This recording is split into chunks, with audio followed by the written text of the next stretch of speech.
வணக்கம். ஆகாஷ்வாணி புதுச்சேரி மாநில செய்திகள் வாசிப்பவர் சரவணகுமார்.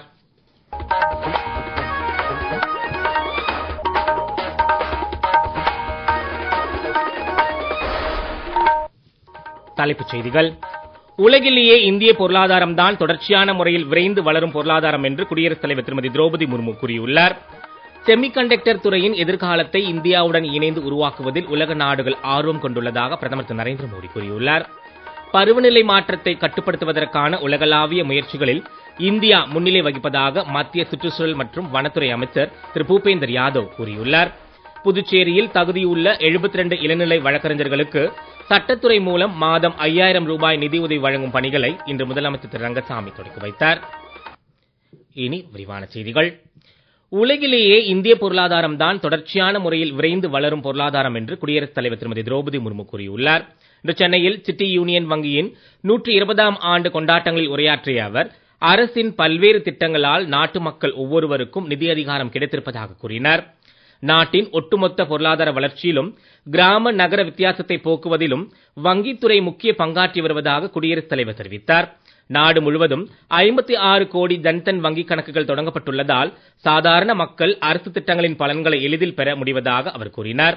முன்னேறிய இந்தியாவை உருவாக்கும் வகையில் ஸ்டார்ட் அப் நிறுவனங்கள் முதல் ஸ்மார்ட் சிட்டி இயக்கம் வரை வங்கிகள் பல்வேறு துறைகளில் உதவ முடியும் என்றும், சிறு குறு மற்றும் நடுத்தர தொழில் நிறுவனங்களை வளர்ச்சியின் உந்து சக்தியாக மாற்றுவதில் முக்கிய பங்காற்ற முடியும் என்றும் அவர் தெரிவித்தார்.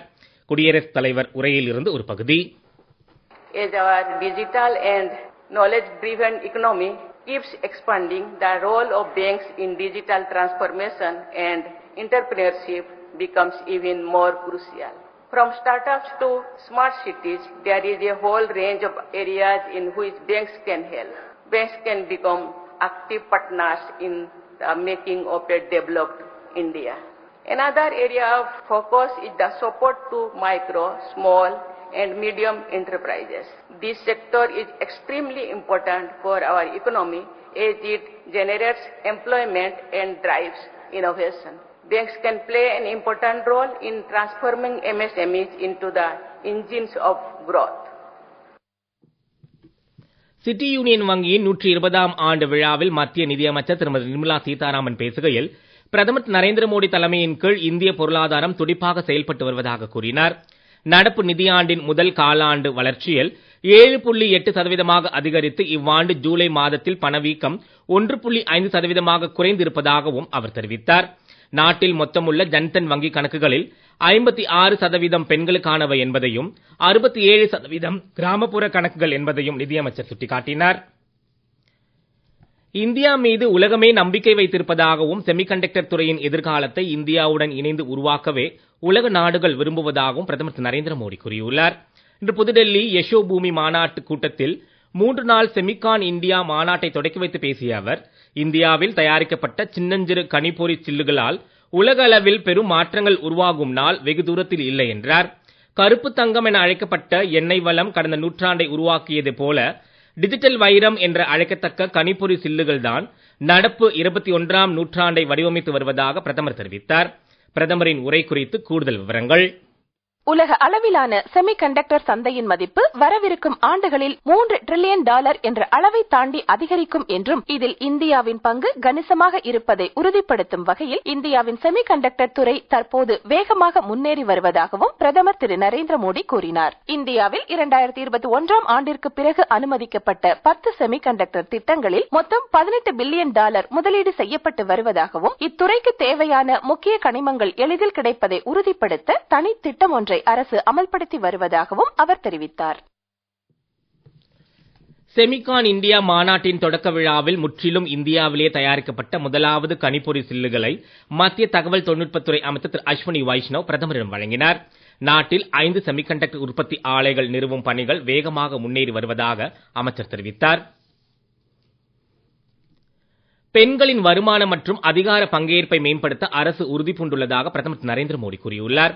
இதற்காகவே லாக்பதி தீதி, ட்ரோன் தீதி போன்ற திட்டங்களை அரசு செயல்படுத்தி வருவதாக அவர் தெரிவித்துள்ளார்.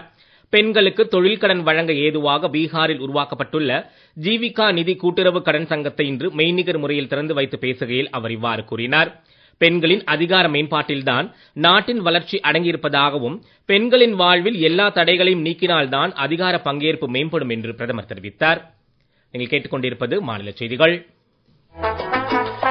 நேயர்கள் ஆகாஷ்வாணி செய்திகளை உடனுக்குடன் தெரிந்து கொள்ள எமது புதுச்சேரி மண்டல செய்தி பிரிவின் சமூக ஊடகங்களான @adnews_புதுவை என்ற எக்ஸ் பக்கத்திலும், all India radio news Puducherry என்ற பேஸ்புக் பக்கத்திலும், @RNU புதுச்சேரி என்ற யூடியூப் சேனலிலும் கேட்கலாம்.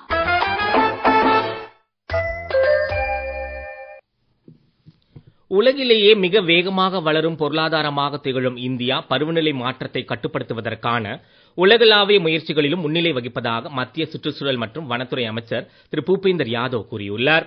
இன்று புதுடெல்லியில் நீடித்த வளர்ச்சி பற்றிய 20வது உலக உச்சி மாநாட்டில் உரையாற்றிய அவர், பொருளாதாரம் உள்ளிட்ட ஒவ்வொரு செயல்பாட்டிலும் நெகிழ்வுத்தன்மை, மறுசுழற்சி மற்றும் பொறுப்புணர்வை அதிகரித்து வளங்குன்றா வளர்ச்சியை ஊக்குவித்தல் அவசியம் என்றார். இந்த அடிப்படையில்தான் சுற்றுச்சூழல் தணிக்கை விதிமுறைகள், பசுமை கிரெடிட் திட்டம், முக்கிய கனிமங்கள் இயக்கம் ஆகிய 3 முக்கிய முன்முயற்சிகளை இந்தியா மேற்கொண்டுள்ளதாக அவர் மேலும் தெரிவித்தார். புதுச்சேரியில் தகுதியுள்ள 72 இளநிலை வழக்கறிஞர்களுக்கு சட்டத்துறை மூலம் மாதம் 5000 ரூபாய் நிதியுதவி வழங்கும் பணிகளை இன்று முதலமைச்சர் திரு ரங்கசாமி தொடக்கி வைத்தார். சட்டப்பேரவை வளாகத்தில் உள்ள முதலமைச்சர் அலுவலகத்தில் நடைபெற்ற இந்நிகழ்ச்சியில் சட்டத்துறை அமைச்சர் திரு லட்சுமி நாராயணன், துறை செயலர் திரு கேசவன் உள்ளிட்டோர் கலந்து கொண்டனர். புதுச்சேரி அரசு சட்டக்கல்லூரியில் பயின்று புதுச்சேரியிலே வழக்கறிஞராக தொழில் முறிவோர் 30 வயது மற்றும் 2 லட்சம் ரூபாய் ஆண்டு வருமானத்திற்கு உட்பட்டவர்களாக இருந்தால் இந்த உதவித்தொகை வழங்கப்படுகிறது. மத்திய அரசின் ஜல்ஜீவன் இயக்கத்தின் கீழ் புதுச்சேரி மற்றும் காரைக்காலில் உள்ள அனைத்து 10 கொம்யூன் பஞ்சாயத்துகளுக்கும் 2ஆம் கட்டமாக 123 குடிநீர் கல பரிசோதனை பெட்டிகளை இன்று முதலமைச்சர் ரங்கசாமி வழங்கினார். கொம்யூன் பஞ்சாயத்து ஆணையர்கள், சுய உதவி குழுவினர் மற்றும் கிராம நீர் துப்புரவு குழு உறுப்பினர்கள் இதை பெற்றுக் கொண்டனர். சட்டப்பேரவை வளாகத்தில் உள்ள முதலமைச்சர் அலுவலகத்தில் நடைபெற்ற நிகழ்ச்சியில் குடிமைப் பொருள் வழங்கல் துறை அமைச்சர் திரு திருமுருகன், உள்ளாட்சித்துறை இயக்குநர் திரு சக்திவேல், ஜல்ஜீவன் இயக்க ஒருங்கிணைப்பாளர் திரு பாலமுருகன் உள்ளிட்டோர் கலந்து கொண்டனர். குடிநீரின் காரத்தன்மை, கடினத்தன்மை மற்றும் குளோரைடு, புளூரைடு போன்ற தர குறைபாடுகளை அந்தந்த இடத்திலேயே கண்டறிய இந்த கள பரிசோதனை பெட்டிகள் உதவிகரமாக இருக்கும் என்று அரசு செய்திக்குறிப்பு ஒன்றில் தெரிவிக்கப்பட்டுள்ளது. புதுச்சேரியில் உழவர்கரை தொகுதியைச் சேர்ந்த முடித்திருத்தும் தொழிலாளர்கள் 4 பிற்படுத்தப்பட்டோர் நலத்துறை சார்பில் சலூன் நாற்காலிகள் மற்றும் முடித்திருத்த உபகரணங்களை இன்று சட்டமன்ற உறுப்பினர் திரு சிவசங்கர் வழங்கினார். சட்டமன்ற உறுப்பினர் அலுவலகத்தில் நடைபெற்ற நிகழ்ச்சியில் அலுவலக ஊழியர்கள் மற்றும் ஊர் பிரமுகர்கள் கலந்து கொண்டனர். காவிரி நீர்பிடிப்பு பகுதிகளில் பெய்த கனமழை காரணமாக மேட்டூர் அணை நடப்பாண்டில் 6வது முறையாக மீண்டும் நிரம்பியுள்ளது. அணையின் நீர்மட்டம் மொத்த கொள்ளளவான 120 அடியை எட்டிய நிலையில் அணையில் இருந்து வினாடிக்கு 23,300 கன அடி நீர் வெளியேற்றப்படுவதால் கரையோர பகுதிகளில் மக்கள் பாதுகாப்பாக இருக்க வேண்டும் என வருவாய்த்துறையினர் அறிவுறுத்தியுள்ளனர். இதற்கிடையே ஒகேனக்கல் காவிரி ஆற்றில் இன்று நீர்வரத்து வினாடிக்கு 43,000 கன அடியாக அதிகரித்துள்ளது. மேற்கு திசை காற்றின் வேக மாறுபாடு காரணமாக இன்றும் நாளையும் தமிழகத்தில் ஒரு சில இடங்களிலும் புதுச்சேரி, காரைக்கால் பகுதிகளிலும் லேசானது முதல் மிதமான மழை எதிர்பார்க்கப்படுகிறது. வரும் 8ஆம் தேதி வரை மழை நீட்டிக்கலாம் என்றும் சென்னை வானிலை ஆய்வு மையம் தெரிவித்துள்ளது. கடந்த 24 மணி நேரத்தில் அதிகபட்சமாக நாமக்கலில் 5 சென்டிமீட்டர் மழை பதிவாகியுள்ளது. இதற்கிடையே இன்று வடமேற்கு வங்கக்கடலில் உருவாகியுள்ள காற்றழுத்த தாழ்வு பகுதி அடுத்த 24 மணி நேரத்தில் மேலும் வலுவடைந்து வடக்கு வடமேற்கு திசையில் நகர்ந்து அதற்கடுத்த 24 மணி நேரத்தில் ஒடிசா பகுதிகளை கடக்கும் என எதிர்பார்க்கப்படுகிறது. சூறாவளி காற்றுக்கு வாய்ப்பு அதிகம் உள்ள வங்கக்கடல் பகுதிகள், தமிழக கடலோர பகுதிகள் மற்றும் அரபிக்கடல் பகுதிகளுக்கு மீனவர்கள் செல்ல வேண்டாம் என அறிவுறுத்தப்பட்டுள்ளனர். உலக பேட்மிண்டன் சாம்பியன் பட்ட போட்டிகள் அடுத்த ஆண்டு ஆகஸ்ட் மாதம் புதுடெல்லியில் நடைபெற உள்ளது. பாரிஸில் நடைபெற்ற நடப்பாண்டிற்கான உலக பேட்மிண்டன் சாம்பியன் பட்ட போட்டிகளின் நிறைவு விழாவில் இதற்கான அறிவிப்பு வெளியிடப்பட்டது. உலக பேட்மிண்டன் சாம்பியன் பட்ட போட்டிகள் 17 ஆண்டு இடைவெளிக்கு பின்னர் இந்தியாவில் நடைபெற உள்ளதும், இந்த இடைப்பட்ட காலத்தில் PV சிந்து, HS பிரணாய், ராங்கி ரெட்டி, ஷிராக் ஷெட்டி போன்ற இந்திய வீரர் வீராங்கனைகள் உலக அளவிலான பேட்மிண்டன் போட்டிகளில் பல்வேறு வெற்றிகளை ஈட்டியிருப்பதும் குறிப்பிடத்தக்கது. சிங்கப்பூர் பிரதமர் திரு லாரன்ஸ் வோங் பிரதமர் திரு நரேந்திர மோடி அழைப்பின் பேரில் 3 நாள் பயணமாக இன்று மாலை இந்தியா வருகிறார். இரு தலைவர்களும் வரும் வியாழக்கிழமை புதுடெல்லியில் இருதரப்பு பேச்சுவார்த்தை நடத்த உள்ளனர். மீண்டும் தலைப்புச் செய்திகள். உலகிலேயே இந்திய பொருளாதாரம் தான் தொடர்ச்சியான முறையில் விரைந்து வளரும் பொருளாதாரம் என்று குடியரசுத் தலைவர் திருமதி திரௌபதி முர்மு கூறியுள்ளார். செமிகண்டக்டர் துறையின் எதிர்காலத்தை இந்தியாவுடன் இணைந்து உருவாக்குவதில் உலக நாடுகள் ஆர்வம் கொண்டுள்ளதாக பிரதமர் திரு நரேந்திர மோடி கூறியுள்ளார். பருவநிலை மாற்றத்தை கட்டுப்படுத்துவதற்கான உலகளாவிய முயற்சிகளில் இந்தியா முன்னிலை வகிப்பதாக மத்திய சுற்றுச்சூழல் மற்றும் வனத்துறை அமைச்சர் திரு பூபேந்தர் யாதவ் கூறியுள்ளார். புதுச்சேரியில் தகுதியுள்ள 72 இளநிலை வழக்கறிஞர்களுக்கு சட்டத்துறை மூலம் மாதம் 5000 ரூபாய் நிதியுதவி வழங்கும் பணிகளை இன்று முதலமைச்சர் திரு ரங்கசாமி தொடக்கி வைத்தார். இத்துடன் செய்தி அறிக்கை நிறைவு பெறுகிறது. வணக்கம்.